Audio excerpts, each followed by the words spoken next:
deux coureurs aussi de Décathlon Général Mondial qui sont revenus dans la première position. Et là, on y arrive dans les pourcentages les plus raides. Cosnefroy est remonté effectivement, Christophe. Et Kevin Vauquelin est présent. On a Bettiol aussi sur la droite, là, le coureur de dans la route IF Vauquelin. En rose. On a Benili aussi, le champion d'Irlande, qui est là pour l'équipe IF.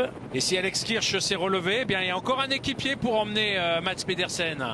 On aura vraiment bien géré cette étape. Est-ce que Mats Pedersen va réussir à s'imposer aujourd'hui? En tout cas, il est parfaitement emmené. Le terrain a été très bien préparé par ses équipiers. Ouais, et Skuns, hein. Skuns qui est en train d'emmener là pour Mats Pedersen. C'est Skuns donc qui roule, qui se sacrifie. Et regardez le Décathlon Général Mondial. Là, on va passer devant. On veut imprimer encore un tempo plus fort pour Benoît Cosnefroy qui est là en deuxième position. Attention, attaque sur le côté gauche avec un coureur de la formation Groupama FDJ. C'est qui ça qui est en train d'attaquer? C'est peut-être bien Rémi Rochat. Rémi Rochat, petit gabarit.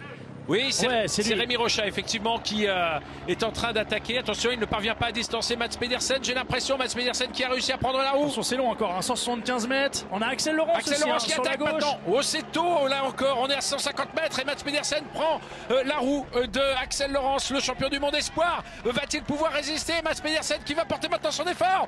Mats Pedersen qui va-t-il pouvoir remonter? C'est difficile pour Mats Pedersen. Il fait son effort. Attention, va-t-il l'ajuster? Axel Laurence toujours devant. Axel Laurence qui va absolument gagner en début de saison. Va-t-il y arriver? C'est extrêmement serré, ça suffit. Et bien voilà, Axel Laurence remporte cette première journée de course aujourd'hui sur l'étoile de Bessèges devant Mats Pedersen. C'était extrêmement serré entre les deux hommes. Je peux vous dire qu'à l'image de ce que l'on avait vécu en 2020. Roland à ses côtés pour une première réaction. Oh, les 50 derniers mètres, pouah, horrible, mais bon, ça tient donc je la voulais vraiment, l'équipe. Ils ont fait un boulot de fou toute la journée. Je leur devais au moins ça. Je sais que ça me convient comme arrivée. Et j'ai vu 150. Je me suis dit ok, maintenant, comme à l'entraînement à bloc, on s'arrête pas. Et ça fait du bien. Quelle émotion, quelle sensation. C'est quoi là, le premier truc qui te vient là? Qu'est-ce que tu as envie de nous dire là? C'est quoi? C'est ta première course avec la World Tour? Ouais, ben en fait ça libère là parce que forcément il y a une pression.